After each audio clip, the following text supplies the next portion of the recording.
Okay.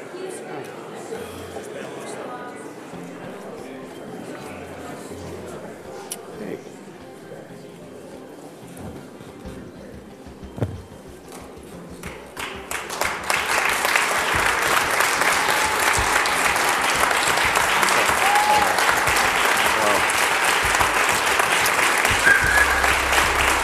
Good seeing you. Thank you.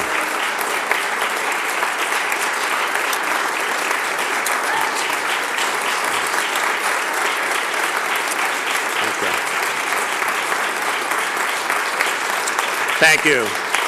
Thank you. Thank you all, and I do appreciate it.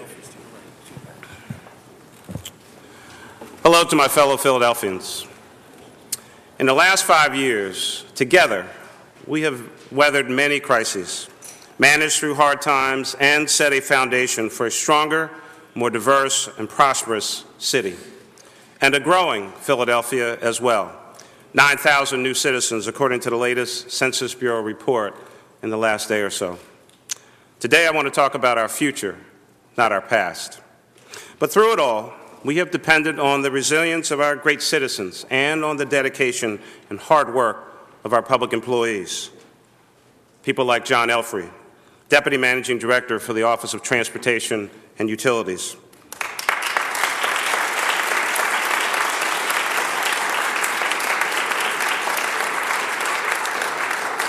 John Elfrey is the 2013 recipient of the Richardson Dilworth Award for Distinguished Public Service.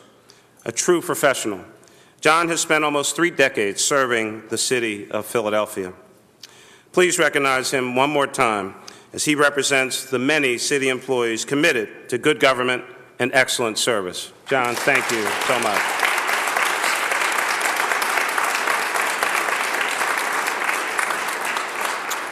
And before I go further, let me state right at the start that I know that many of our public employees have very serious concerns about their futures. I have nothing but the deepest respect for the thousands of public employees who work on behalf of 1.5 million Philadelphians. They want a fair contract, and so do I. But a fair contract must balance the interests of both hardworking taxpayers and our dedicated city employees. Investing in public employees requires reasonable pay increases and health care benefits, but we must also work to have work rule changes, including overtime reform and the authority to better manage our workforce with an alternative to just layoffs. Not working one day and coming back to work is certainly better than not working at all. We must also address the budget reality of our city pension fund that is only half funded and is taking more and more public resources that could be spent on citizen services or tax relief. The pension changes we have proposed in our contract negotiations will help preserve the health of our fund for the sake of current and future employees upon their retirement. Let me note here that we will soon announce a broker who will help guide us through the process of a potential PGW sale and be paid only if a sale is completed. If that happens, the money we receive will largely go to shore up our employees' pension fund. Today, I can tell you that even though we still have many serious financial challenges, the city's fiscal health is improving. We are projecting a roughly 3% increase in overall tax receipts. The proposed FY14 general fund budget has $99 million in added expenditures, the overwhelming majority of which go toward employee costs, including $69 million in new spending related to employee pensions and salary increases for our police officers. Separately and unrelated to these new expenditures, I'm also planning to set aside $26 million of our fund balance in the FY14 budget for future labor obligations to District Councils 33 and 47, as well as Local 22 of the Firefighters Union and our deputy sheriffs. Over the 5-year plan, this set-aside represents an $84 million commitment. I respect the collective bargaining process, and my goal is to have multi-year contracts with all of our municipal unions. Those include pay raises and needed reforms that respect your work, their work, and that the taxpayers can afford. Today, my proposed FY14 budget makes smart investments in services to our citizens, provides support for our city employees, and improves our vital infrastructure. This budget is a turning point for a brighter future for Philadelphia. At the heart of this budget is a reform that Philadelphia property owners have been denied for decades. This city has operated under a broken property assessment system that no one could really understand, and for too long, it has hurt countless taxpayers. But together, we fix that also. Philadelphia now has a property tax system we deserve, a system that is fair, accurate, transparent, understandable, and equitable. The Actual Value Initiative, known as AVI, brings assessment credibility to a growing city. The city's new Office of Property Assessment has completed a comprehensive reassessment of all real property in Philadelphia. During this process, OPA determined the market value for all taxable properties in the city using the best practices of the assessment industry. The result is that the total value of taxable property in Philadelphia has increased from $36 billion to more than $98 billion. As I've said many times before, I am proposing to collect no more current property tax revenue next year than the city has budgeted for this year. In total, we'll collect about $1.2 billion, with 54% going to the Philadelphia School District and the rest to the city. To do that, we must dramatically reduce the property tax rate from the current 9.771% to a level that will bring in about $1.2 billion in revenue. And so today, I am recommending to City Council a tax rate of 1.3204%. As Philadelphians apply this proposed tax rate to their recently received assessment notices, some will see their taxes decrease, some will see them increase modestly, and others may see substantial increases. To moderate the impact, therefore, I'm calling for a series of relief measures targeted at both homeowners and those facing potentially significant increases. Specifically, I believe we need a homestead exemption that benefits all homeowners, and we are proposing up to $30 million in relief funds aimed at severely impacted property owners. This relief funding is in addition to other city and state relief programs already available to low-income and older Philadelphians. In our proposed budget, we have called for a homestead exemption set at $15,000. My goal is to maintain the lowest possible tax rate for every Philadelphian while still making provisions for targeted relief to those who need it, such as long-term, low-income homeowners living in gentrifying neighborhoods and small business property owners throughout our communities. Setting a low tax rate for all and designing relief measures for the most in need is a delicate balancing act. I look forward to working with City Council in the budget process to find that right balance. And I fully realize that during the course of the budget process, many ideas and proposed rates will be discussed, and that the rate proposed today may in fact change. But of course, we must start somewhere. I also want you to know that I am not satisfied at all with our current efforts to collect taxes and fees owed to the city. It is not fair to taxpayers who pay and pay while others don't or won't.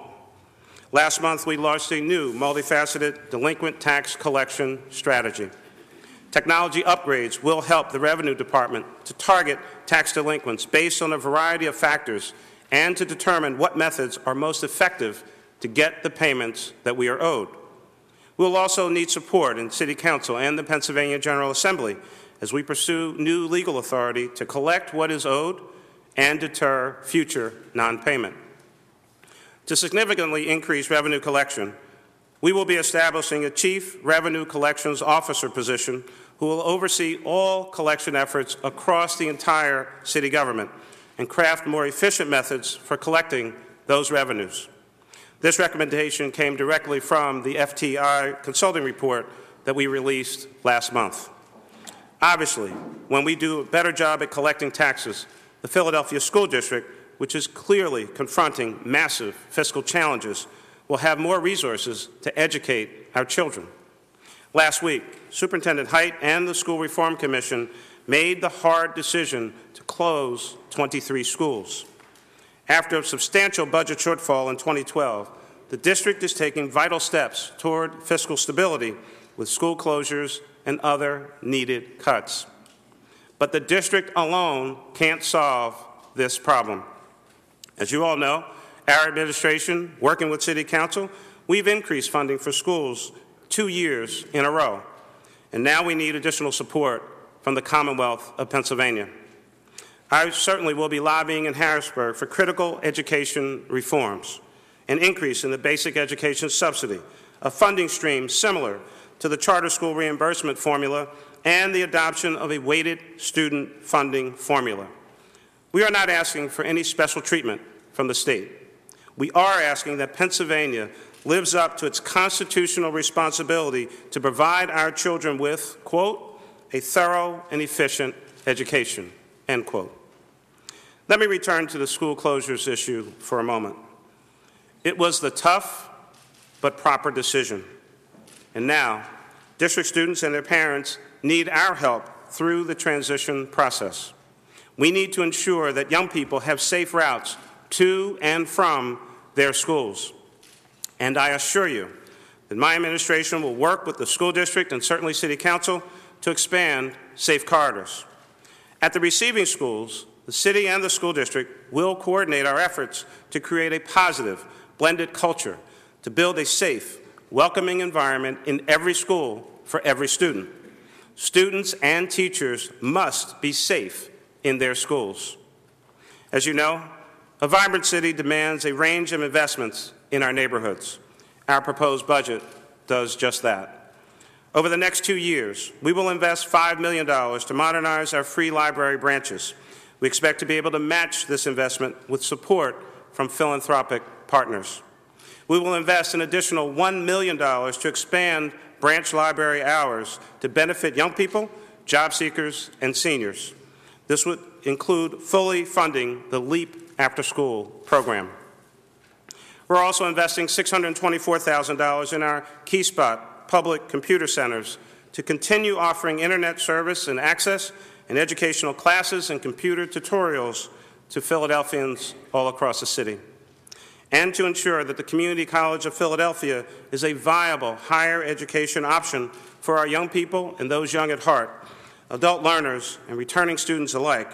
We will invest an additional $1 million in CCP in the coming year to help offset rising tuition costs.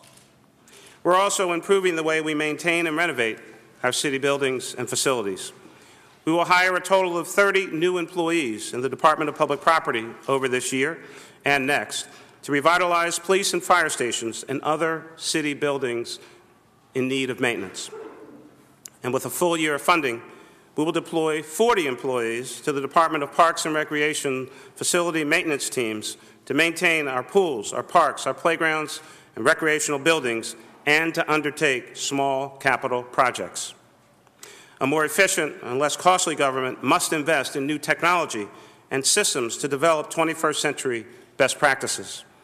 The Department of Revenue, for example, uses 20-year-old computer and software systems, placing revenue collection efforts at a clear disadvantage. We will modernize our systems as we go after tax deadbeats.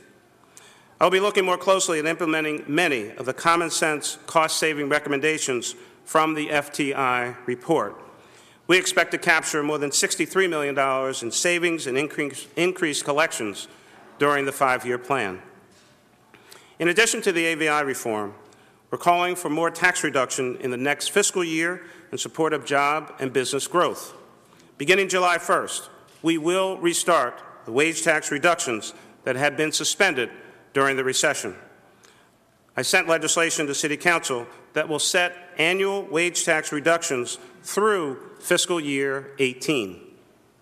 Paired with the business tax reforms passed by City Council, including abolishing fees for the commercial activity license starting this July, it's clear that we are encouraging businesses to make the smart choice to start here, stay here, and grow here.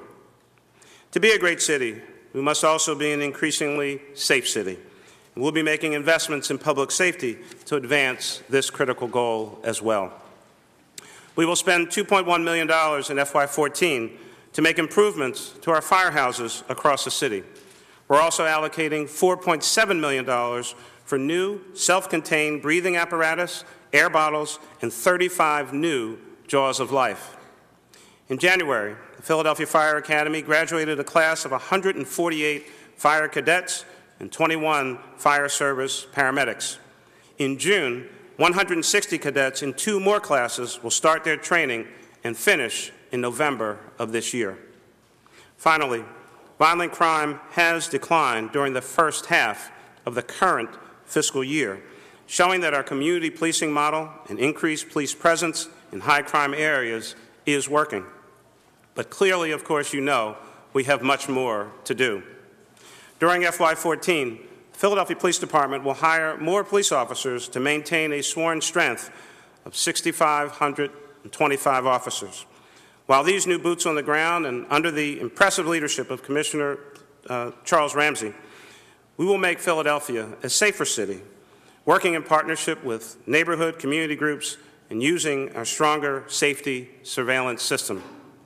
And as I announced last year, we will continue our plans for the renovation of 4601 Market Street into a state-of-the-art police headquarters. Co-located at the new police headquarters will be the city morgue and the offices of the health center presently located at 500 South Broad Street. Co-location will also enable us to then sell 3 valuable properties while strengthening the neighborhood in West Philadelphia and creating new jobs. My vision for Philadelphia has really remained the same. We need to reduce poverty and crime. We need more middle-class jobs and better educated workers to fill them. We need to invest in people and in our neighborhoods. We need to be innovative. We must do these things to secure a brighter future for Philadelphia. Today, we are spending tax dollars on the health and wellness of our citizens, on libraries and recreation centers, on playgrounds and parks, on public safety, on creating an environment that fosters economic development instead of stifling it. We are moving forward, working in partnership. This progress has been slow and occasionally painful, but the budget I presented today, and with that budget, I believe that we have turned the page on the last few years. We will continue to make progress on our goals for today and for the future. Thank you very much.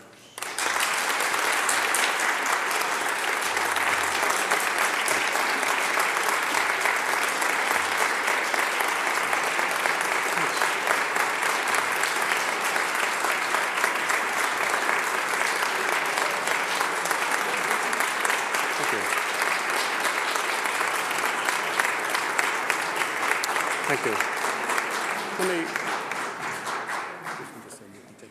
Yeah, sure.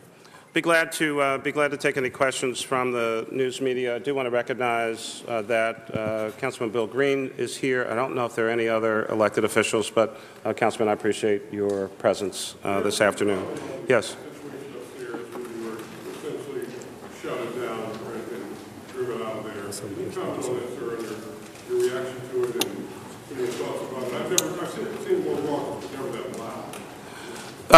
Yeah, it was pretty loud. I've actually, I think, heard it louder in chambers, although the whistle was maybe a new addition. You know, the budget address, and I saw Councilman Green over on the side in the beginning. I did not see in the back that Mayor Street is here as well, and I know there are probably a group of Temple students that might be with them as well. Welcome to your government in action.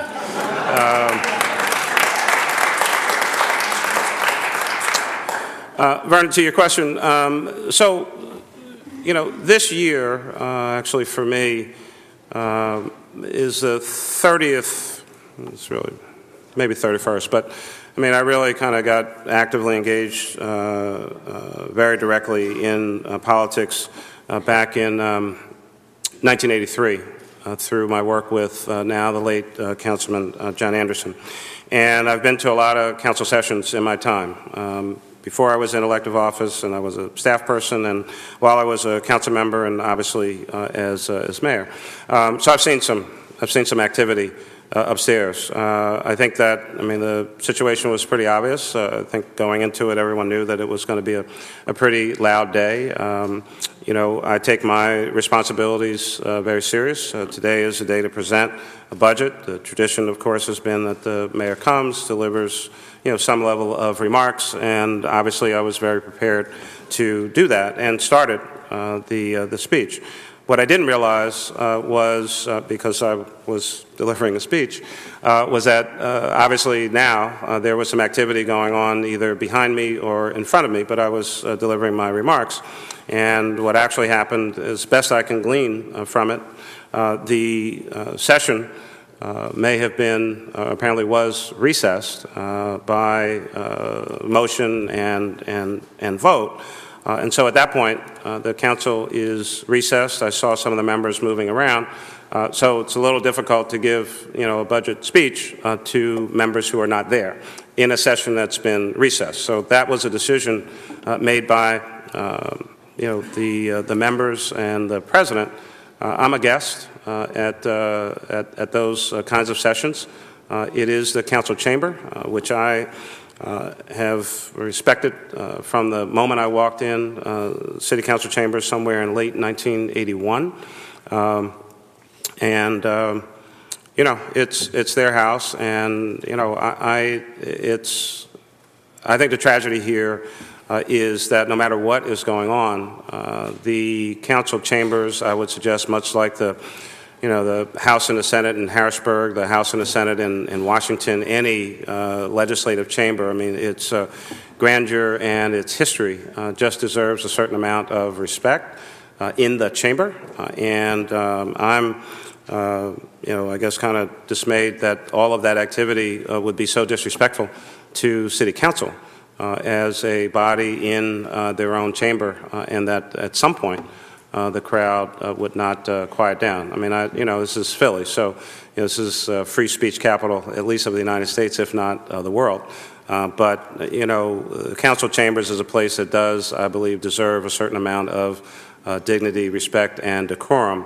But obviously, it was very difficult to give a speech. Although I'm told that the folks who are actually listening on TV, because I was speaking directly into the microphone, actually could hear. It was only the folks who were in the room who couldn't hear. Mayor, the people I've spoken to so far said they can't remember anything like this happening in recent history. Do you think it should have been handled differently? Do you, in your years here, recollect anything like this happening before? Well, as I said, I'm not going to try to test my memory of, 30 some odd years of activity in this place. This can be upstairs has seen all kinds of things go on. Won't get into any of that. It was certainly a rather unique day. Again, I'm a guest in the chambers as mayor, fully prepared to give the speech. This is the speech. I've been carrying it around. It's the same speech, and I'm sorry. It's not for me to, make, one, it's not for me to make that decision, and two, that's a judgment call. Our staff's been talking about this pretty intensely the past couple of days, and, we worked out, routes and how to get there and how to arrive, et cetera, et cetera. Once you're in the room, again, as you know, it is, certainly from a protocol standpoint, under the control of City Council as the body, and naturally just the fact that the Council President is the presiding officer. So it's not for me to decide or opine on what should have been done. I just came to give a speech, and all the other arrangements have to be handled in the moment.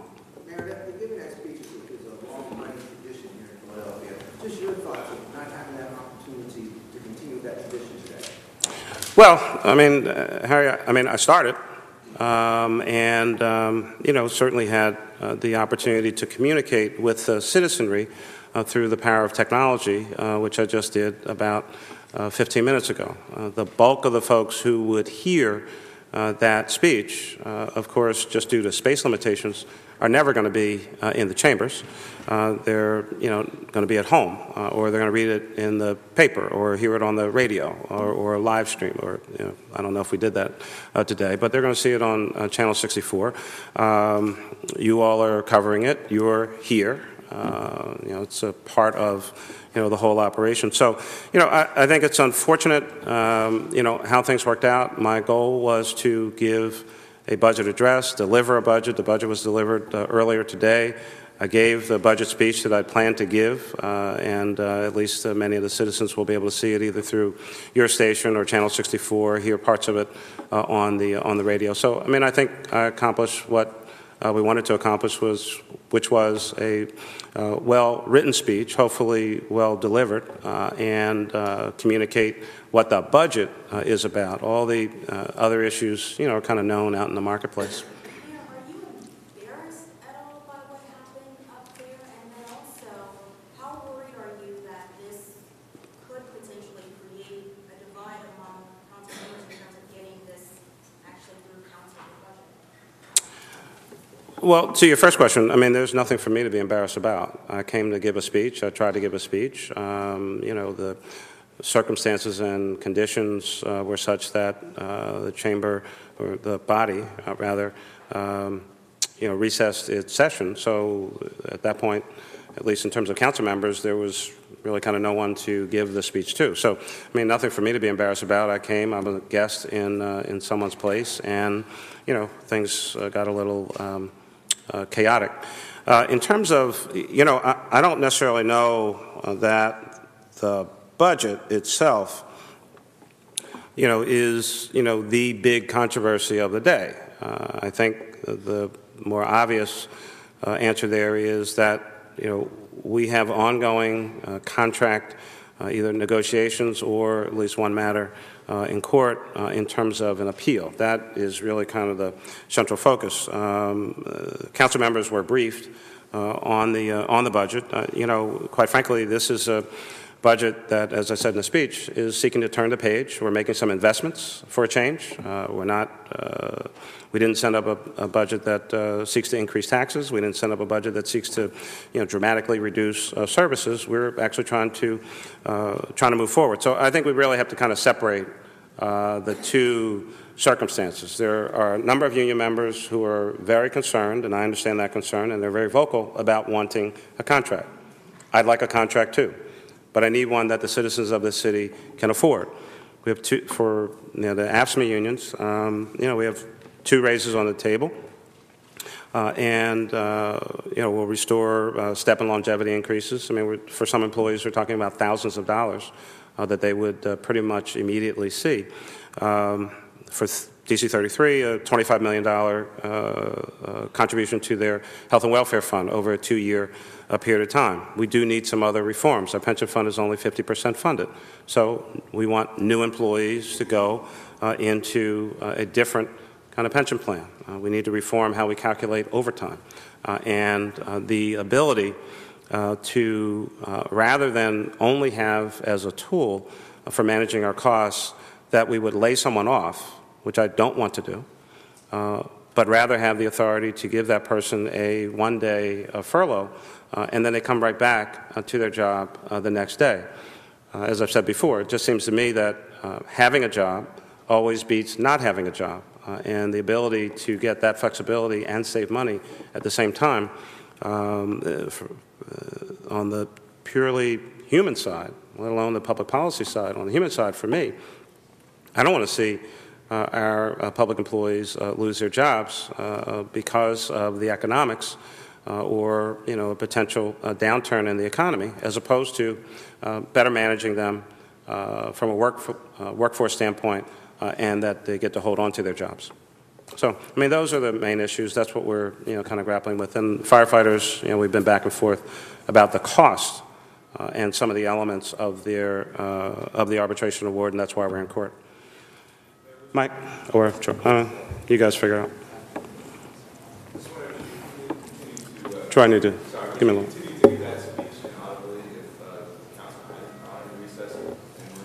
I didn't hear the first part of it. Go ahead. But you continued to give your speech kind of inaudibly. Council hadn't gone to recess, and were you at all concerned about your safety or anybody else's safety? If council had stayed in session, I would have delivered the full speech. As I said, you know, I'm aware. I know that while it may have been very difficult, excuse me, to hear in the room, anyone who was, you know, somehow connected, whether through TV or even, I don't know, I guess about your, what do you call it, a malt box, or what's the box called, the thing on the floor?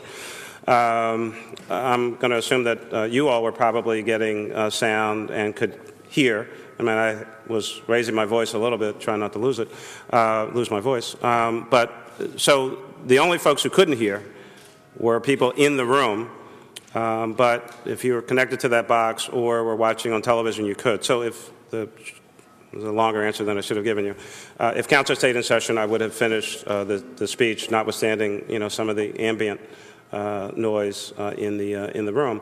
Second, no, I was never concerned about, certainly not concerned about my safety. And I think that as much as folks were howling and screaming, you know, I don't think there was ever a point where there was any, you know, kind of physical threat or anything. And certainly, you know, our public employees, as passionate as they are about their contract, and I'm passionate about a contract as well.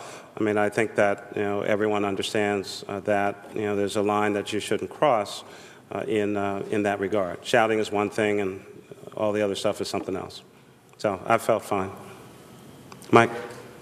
Will you be vetoing the sick leave bill that council approved? Mike, you know, I mean, I appreciate your, you know, unending attempts, but as you all know, it is my policy that I don't predict what I'm going to do. The vote just took place.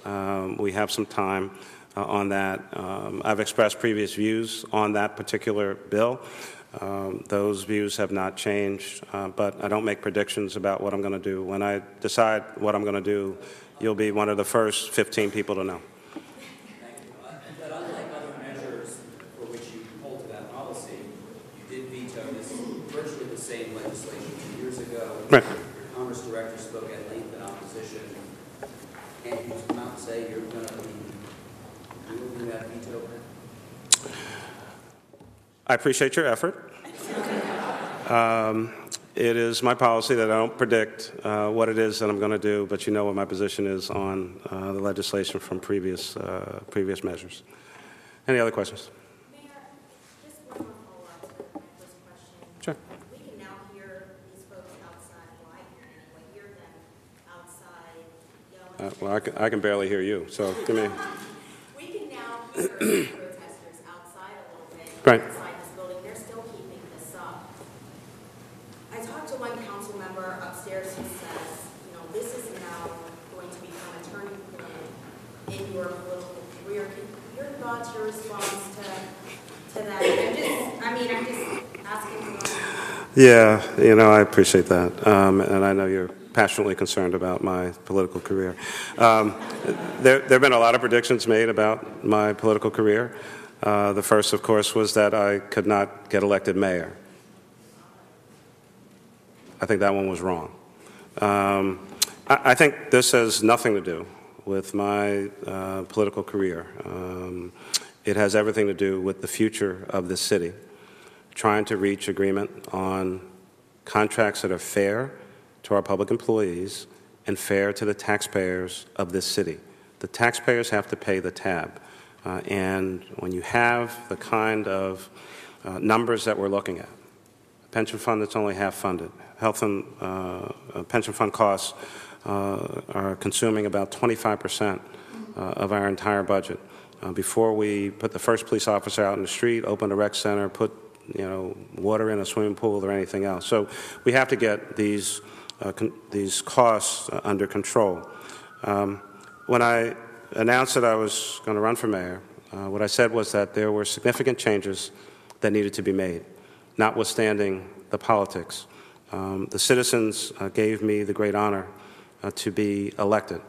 I'm doing what I think is in the best short, medium, and long-term interests of the city. I'm not focused on myself. I think whether locally, at the state level, or at the federal level, on the big issues and the small issues, if more of us in this business would focus on what needed to be done for the people,